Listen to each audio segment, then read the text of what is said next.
નમસ્કાર। અમરેલીમાં સંત સમાજ અને વિવિધ હિન્દુ સંગઠન દ્વારા સનાતન સંસ્કૃતિ અને કથિત અપમાનના વિરોધમાં જિલ્લા કલેક્ટરને આવેદનપત્ર પાઠવવામાં આવ્યું। નાગદેવતા મંદિરથી કલેક્ટર કચેરી સુધી રેલી કાઢી વિવિધ માંગણીઓ રજૂ કરવામાં આવી હતી। આવેદનમાં 31 જુલાઈએ સંસદ પરિસરમાં બનેલી ઘટનાના સંદર્ભમાં કેટલાક રાજકીય નેતાઓ સામે FRI નોંધવાની અને કડક કાનૂની કાર્યવાહી કરવાની માંગ કરવામાં આવી છે। સાથે જ સમયસર કાર્યવાહી નહીં થાય તો દેશવ્યાપી આંદોલન કરવાની ચેતવણી પણ આપવામાં આવી છે। વધુ સમાચાર માટે જોડાયેલા રહો RP ગુજરાત ન્યૂઝ રાજકોટ।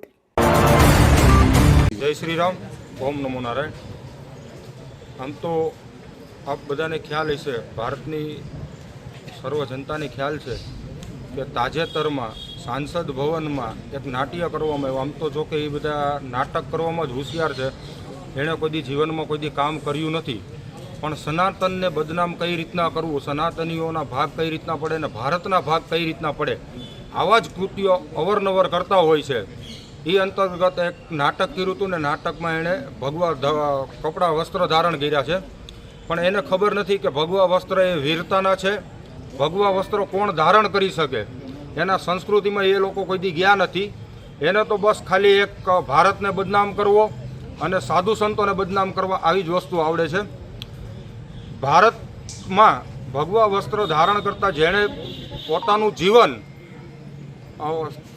સમગ્ર દેશને, રાષ્ટ્રને, ગૌમાતાને, સાધુ સંતોને અને ધર્મની જગ્યાઓને જેણે જાગૃત કરવા માટે પોતાનું જીવન જેણે ત્યાગ કરી દીધું છે, એને ભગવા વસ્ત્ર પહેરવાનો અધિકાર હોય છે। તો આવા વ્યક્તિએ એક નાટ્ય રૂપાંતર કરી અને ભારતની સમગ્ર હિન્દુ સંસ્કૃતિ અને ભારત દેશના 100 કરોડ હિન્દુઓની લાગણી દુભાવી છે। એટલે અમારી બધાની સંતોની માંગ છે કે એને કડકમાં કડક સજા મળે અને અત્યારે એને સાંસદ પદેથી પણ એ રાજીનામું આપે અને સજાની જોગવાઈ જે થતી હોય કડકમાં કડક એ થાય। પણ ભગવાનની ઉપર છે, ભેગ ઉપર અમારું અપમાન થઈ રહ્યું છે ને, એ હિન્દુ સમાજ ભવિષ્યમાં નહીં સહન કરી શકે। ભવિષ્યમાં સહન નહીં કરી શકે સંતો।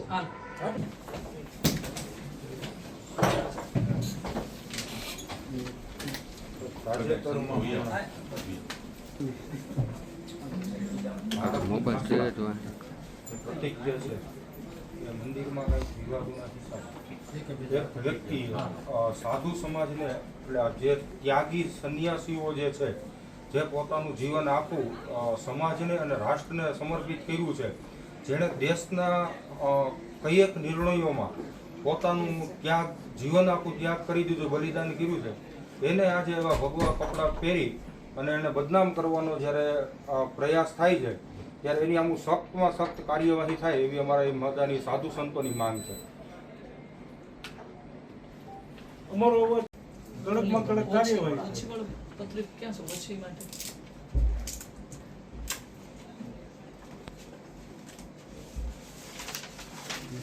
વિશ્વ હિન્દુ મહાસંઘ એકમાત્ર એવી સંસ્થા છે જે યુનોમાં રજીસ્ટર્ડ છે અને અમારી સંસ્થા દ્વારા સનાતનના હૃદય એવા સાધુ સંતોનું અપમાન અને ભારતની સર્વોચ્ચ જગ્યાએ સાંસદમાં જ્યારે થાય છે ત્યારે આ અપમાન હળહળ અપમાન છે અને એ ભારતના 100 કરોડ સનાતનીઓ ક્યારેય સહન નહીં કરે।